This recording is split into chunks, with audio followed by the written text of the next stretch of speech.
Our job in Seattle, I mean, our mission was to get the iceberg lettuce off the shelf so that the growers would sign the contract. But the way I really viewed our jobs is that it was our job to educate people in urban areas to what was going on with farm workers. And we all eat the food, we go to the grocery store, we buy the vegetables, we pay what we pay, which provides for substandard living conditions for the people who harvest our crops.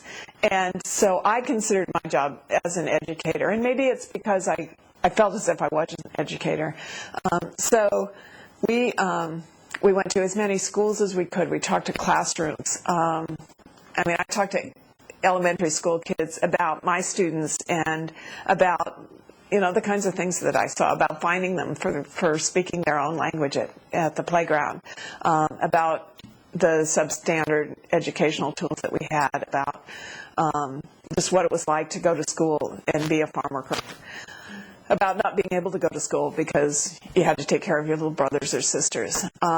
We spent a lot of time in the churches. The churches were incredible support, and all denominations. And the churches were a vehicle to get people to listen to the message that we had to deliver.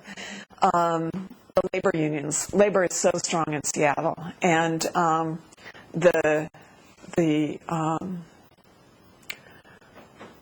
labor unions wanted to support what they could, and so we would go to their membership meetings and we would talk to them. We had it, compared to these days, we had just a few visual aids. We'd have posters, we'd have sometimes films that we could show, and it was basically us talking. And the most powerful messages came from the farm workers who traveled with us and stayed with us. So, like, Nani and I would present, and he'd talk about his experiences, and I'd talk about mine. And it was a really powerful message.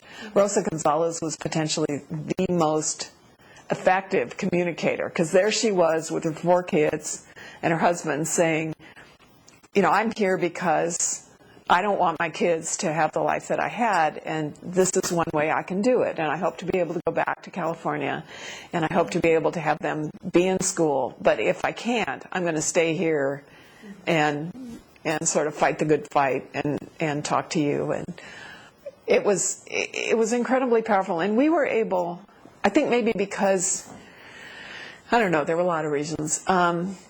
We were able to keep many of the farm workers who went out at the lettuce boycott returned to California within 6 months.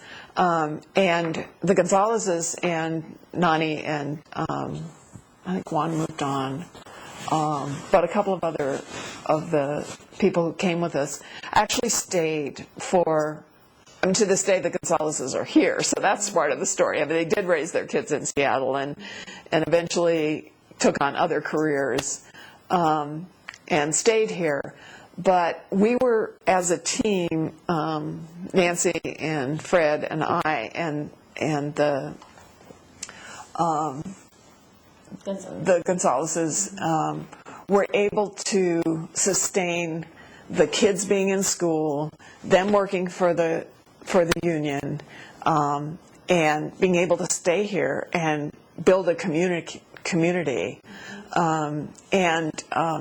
It made us, as the Seattle group, I think, particularly effective, because we weren't just white kids from the city trying to, tell people what was going on. We had farm workers who were working with us throughout.